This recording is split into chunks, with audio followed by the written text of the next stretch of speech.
Hi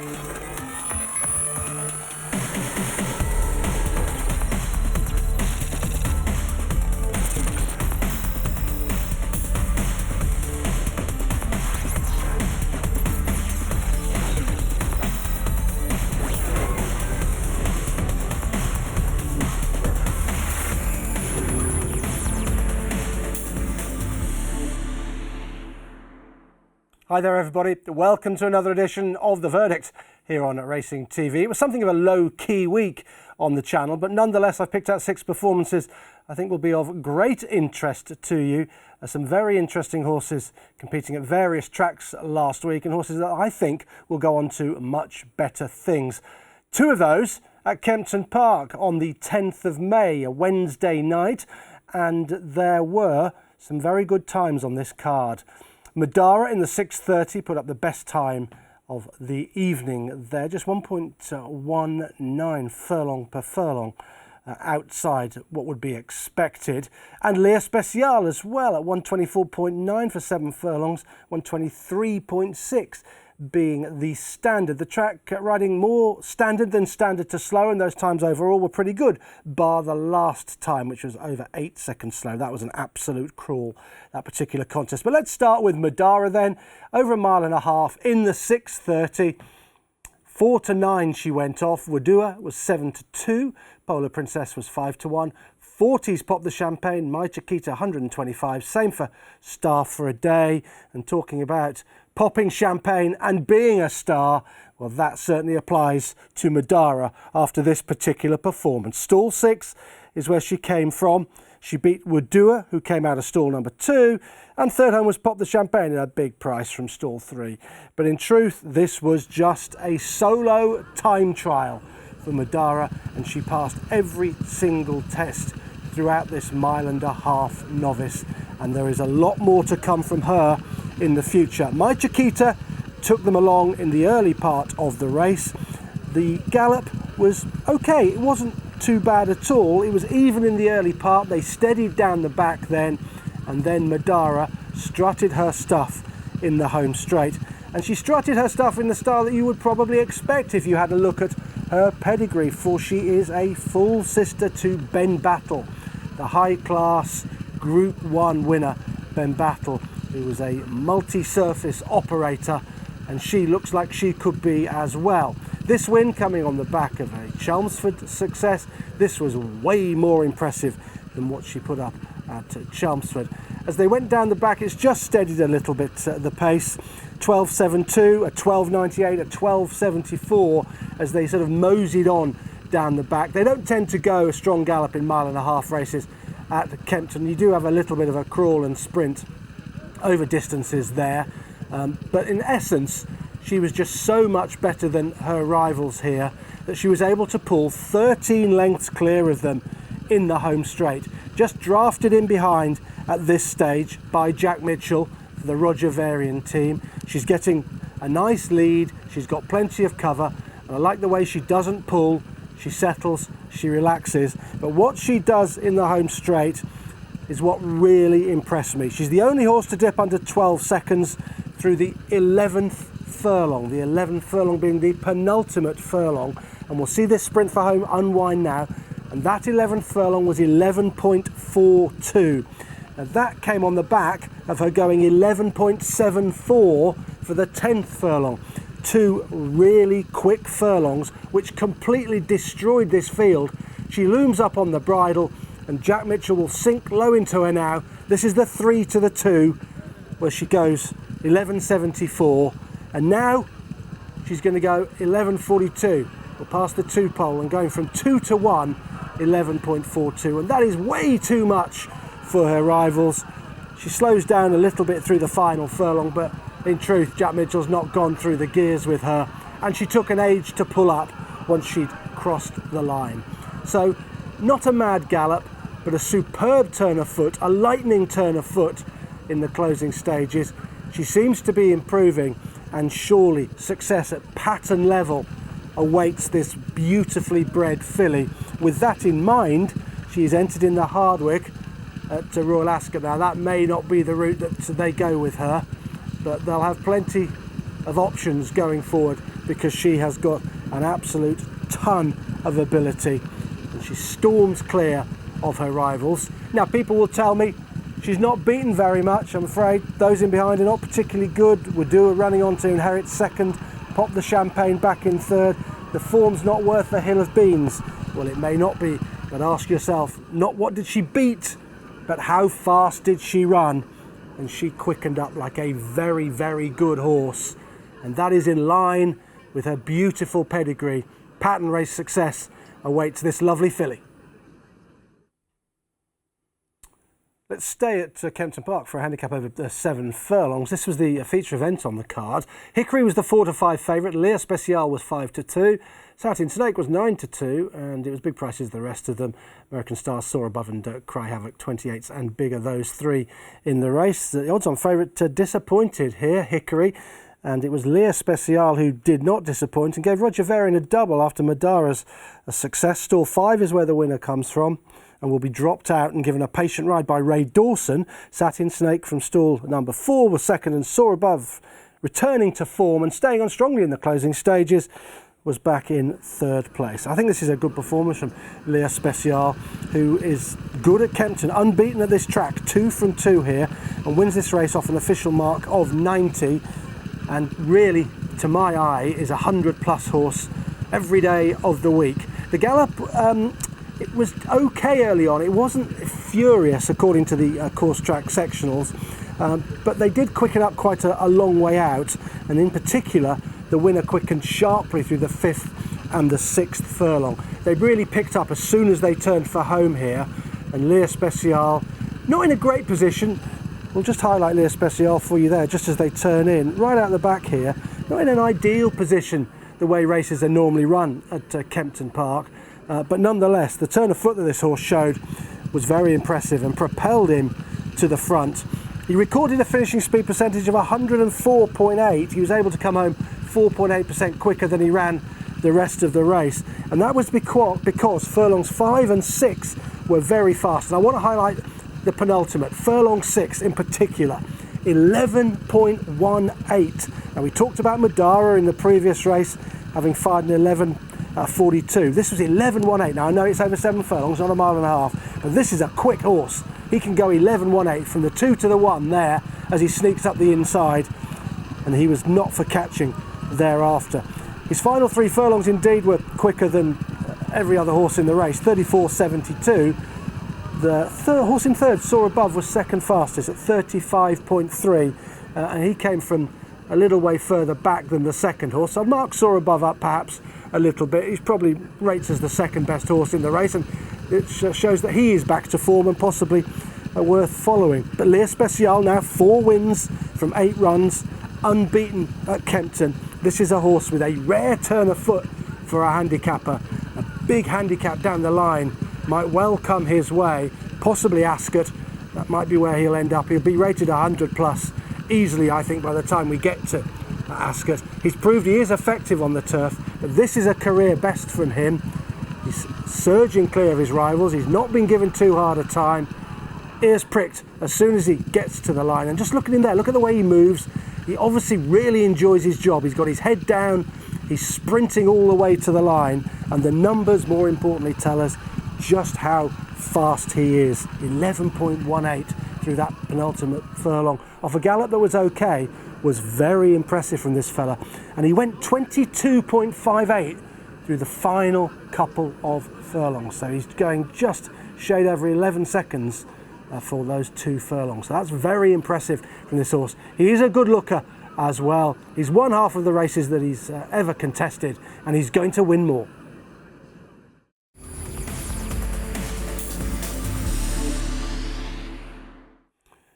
Haydock's card on Saturday was a mixed one. It was Swinton Hurdle Day there, but there was some good flat racing, including the Spring Trophy and a decent conditions sprint as well. Let's have a look at the times that were achieved out there. The ground wasn't too bad at all, just on the easy side of good, but not bad at all. Creative Force won the conditions sprint in 1:13.37. That's 2.77 outside standard, and just the best flat time of the day. Angel Bleu won the Spring Trophy, 1:28.53. And that was 3.43 outside the standard. So those times, just saying, they were just getting their toe in, but the ground wasn't too bad at all, not as bad as it had been at some other tracks throughout the week. So drying out at Haydock. And when it came to Creative Force, well, he had questions to answer after his risible effort in the Abernant when he was beaten by Comanche Falls. He was odds on that day, and he had questions to answer here. Did he have an engine? Was he all there still? He's a former Group 1 winner. He won a Kipco's Champion Sprint in 2021. Well, the market said that he probably was going to turn up because he was 4-6. Tiber Flow 7-2 and very well backed. Run to Freedom 11-2, and Comanche Falls was a 15-2 shot. So could Creative Force bounce back to his best? Here he is in stall 2, Godolphin Blue for Charlie Appleby, James Doyle on board. The very well backed Tiber Flow was here, and he finished second, and Comanche Falls finished back in third place. Did he answer the questions emphatically? Well, it's yes and no really, the answer here. For this was just like a piece of work for him. This was not a truly run sprint. It was a very steady dawdle in the early part. The first half of the race, the first 3 furlongs, 14.9 standing start, of course, 12.45 and 12.16. You'd expect them to be going under 12s for a sprint of this standard, horses of this standard in the early part.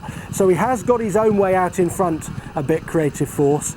James Doyle's got an easy out there on him, but it's a race of 2 halves. That steady first 3 furlongs, but then he sprints home. He quickens smartly from the front, and he sprints, and a contrasting 3 furlongs for him coming home. 11.08 for the 4th furlong and 10.98 for the 5th furlong. He really has quickened up very, very well after that dawdle to halfway. A dawdle that didn't suit Comanche Falls, who wants a strong gallop to go out and probably a big field. And the second horse, Tiber Flow, probably just wasn't good enough. And Creative Force, this Grade 1 winner, proving that the engine is completely and utterly intact, and he is ready now to step back up in grade. This drop down in grade, this what I would call just an elaborate piece of work for him, will have done him the world of good. And one wonders now what Charlie Appleby will do with him. Will they try and win another Group 1 over 6 furlongs, or what about 7 furlongs? He's unexposed at the trip. He's only run over 7 furlongs twice, when he won the Jersey Stakes and he was second in the Lennox in his stellar year of 2021. So it may be that the calmer waters of 7 furlongs is where Charlie Appleby aims this fellow. What we learnt though was that that engine is still there for Creative Force. He's still got a ton of ability, even though he was able to get his own way in front to halfway. But when he sprinted from halfway to the line and produced those sectionals, one of which was under 11 seconds, he proved that he's back and ready to go to Group 1 company once again. This is an interesting race we're going to look at now. It's the Spring Trophy listed status for this, just shy of 7 furlongs the trip. Almabeer, back on the back of his win at Leicester on his previous start in very soft conditions, was favoured at 13-8. It was 3-1 then about Angel Bleu. Holguin, 7-2. Bit of money for Mum's Tipple, 9s from 12s. 10s, Wizard of Eye from 14s, and Escobar 12s, having touched 14s. Almabeer favourite then, but he, well, didn't disappoint, but he was certainly beaten, and quite well beaten in the end, by Angel Bleu, the 3-1 shot for the Rafe Beckett team. Stall number 2 for the winner. The second horse was Holguin, who came from stall number 1, and the third horse was Almabeer from stall number 6. Now, the story of this race is that it was a slow, quick, slow pace. Wizard of Eye went to the front under James Doyle in those big sheepskin cheek pieces, and it was quite a steady gallop in the early stages. The first furlong and a half were pretty steady, according to the course track sectionals. But what happened in this race is that James Doyle wound it up a long way out. The 4th furlong 11.89, the 5th furlong 11.4, and as he went round this bend, he's increasing the pace the whole time. And Almabeer, Holguin, sat quite close to that pace, whereas the winner's a bit further back. There's Angel Bleu there, here's Holguin, and here's Almabeer. And they've started to race really from the 5 to the 4, as highlighted by those numbers, 11.89. And then at 11.4 here, James Doyle taking no prisoners out in front. And it could be argued that Almabeer is perhaps a little bit close to a strong pace from the home turn, and he just got softened up a bit. However, you can counter that argument somewhat with the fact that he probably wants more ease in the ground, like he got when he won at Leicester, and he probably wants a mile as well, which he got at Leicester as well. So in short, don't give up on Almabeer in testing conditions, perhaps over a mile. Look at Wizard of Eye paying for that move early in the straight. Holguin's running on, Almabeer's sticking to his task, but it's Angel Bleu who surges best in the closing stages to get up and land the spoils just from Holguin. Look at Almabeer weakening out of it, having chased Wizard of Eye in the early part of the home straight when the pace quickened up, perhaps prematurely. And that's really done for him, I think, in the closing stages. But Angel Bleu is a legitimate winner, and he's legitimate because he has already in his career won 2 Group 1 races. He won 2 Group 1 races in France in 2021. He was injured last season and only ran 3 times, but now he's back. And although he has lugged and put his head to one side in the closing stages, he has gamely got the better of Holguin, who's run a really good race in second place. So all in all, I think it's form to be positive about. You've got a Group 1 winner coming back from injury in a light campaign last season, and he's back in the winning thread. Holguin, there was money for this horse, and he hasn't disappointed really in second place. And Almabeer, well, I still think his potential remains intact. He was a verdict horse when he won to Leicester. We liked what he did there on the clock, and he's not really let that down in any way at all. He's just a bit close to a very strong pace, and perhaps he's an autumn horse when the ground gets pretty soft, and we'll see him there. He'll love very deep conditions. But Angel Bleu, a nice winner of the listed Spring Trophy at Haydock.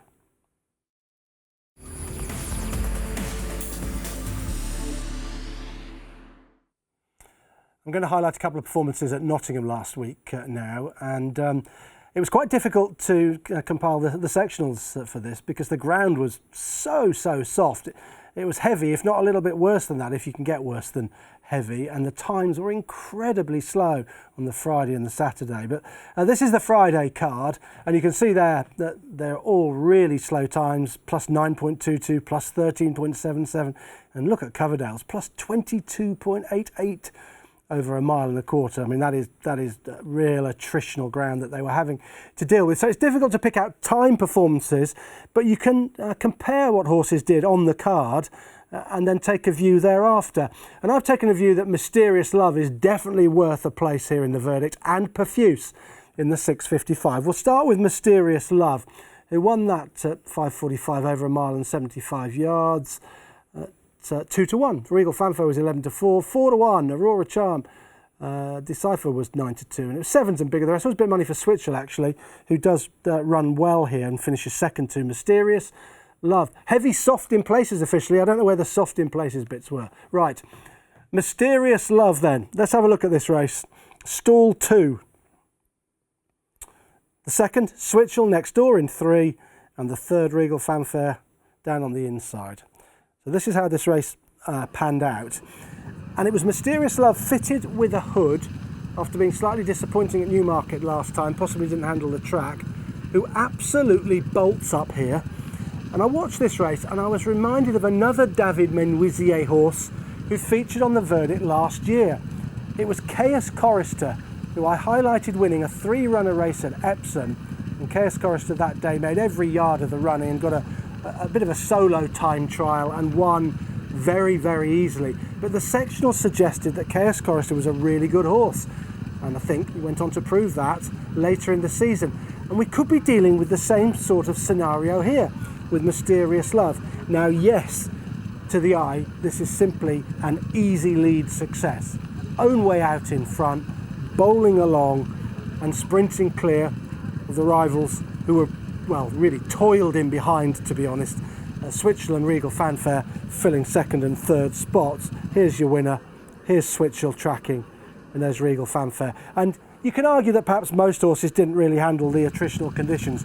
Mysterious Love certainly did, but was quite impressive in coming home in 40.1, that's the final 3 furlongs, 40.1. It sounds slow, doesn't it? But that you've got to factor in the conditions for that. And what I liked about this more than anything was the finishing speed percentage. Just about every horse in this race finished slowly, under 100. But she was 102.43. So she was able to finish the race off 2.43% quicker than she ran the rest of the race.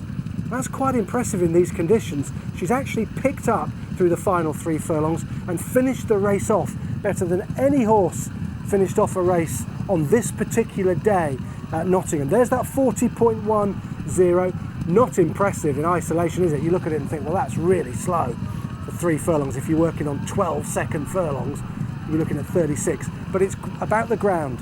And if you look at the rest of the card and the rest of the figures that were achieved, that is not bad at all. Yes, she got an easy lead, but she was the only horse to dip under 13 seconds at any point in this race. She did a 12.89 for the 7th furlong. And the clock tells us that she was pretty impressive. Yes, she handled conditions, and yes, she got an easy lead. And don't worry about those in behind that are not handling the ground out there. Just look at what she achieved on the clock. And I think you need to tell yourself that this is quite a useful horse. Now, she might always want these sort of conditions, but the hood on and a flat track has brought about the best in her. She flashed some ability last season.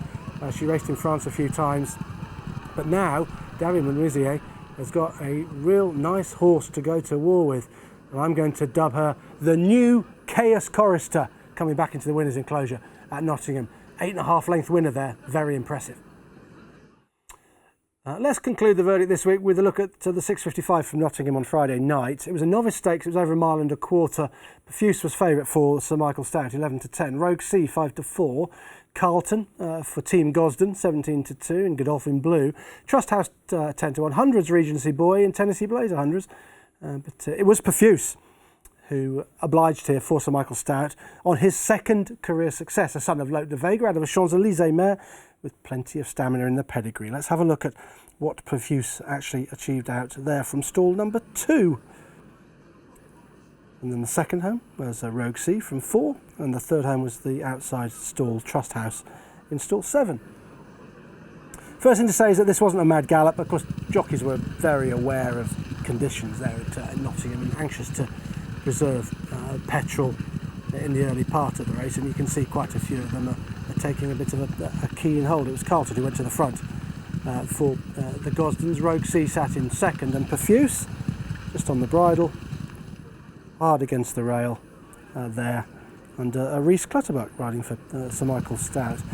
So it was a bit of a crawl early on, and the finishing speed percentage was quite high, well over 100 for Perfuse, suggesting that they'd gone steady, they had preserved energy, and then Perfuse was able to come home 6.93% quicker in the final 3 furlongs than he ran the rest of the race. So it was a bit of a crawl and sprint.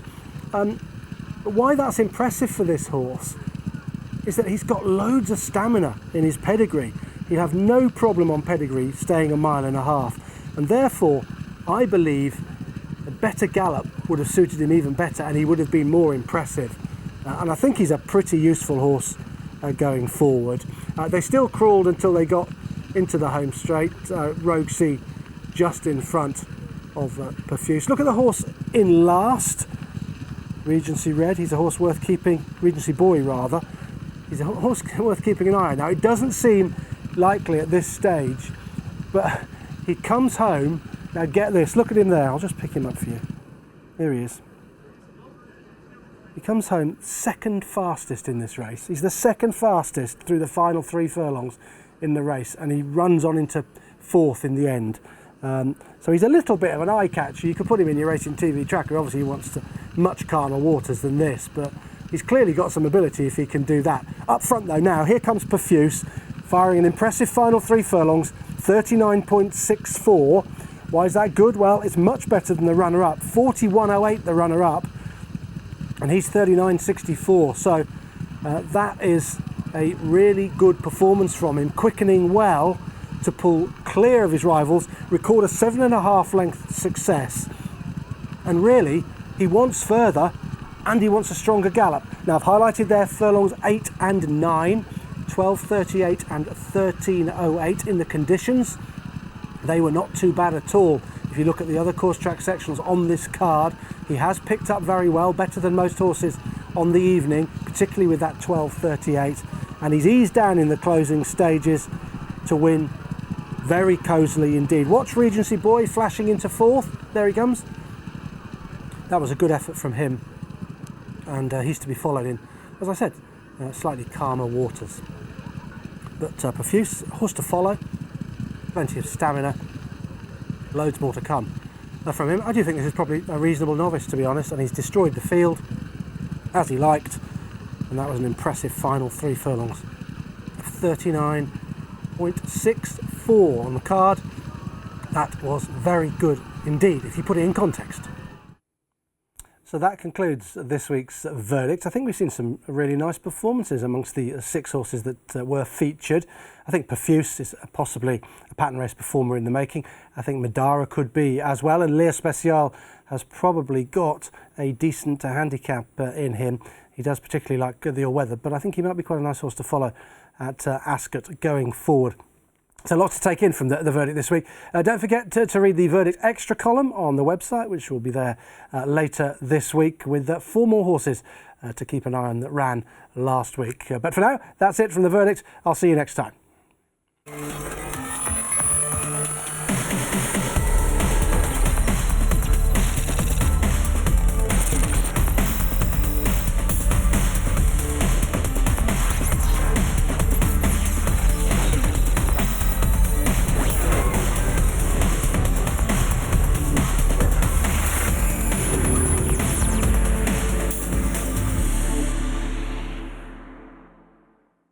Subscribe to Racing TV's YouTube channel now to watch more great races like this.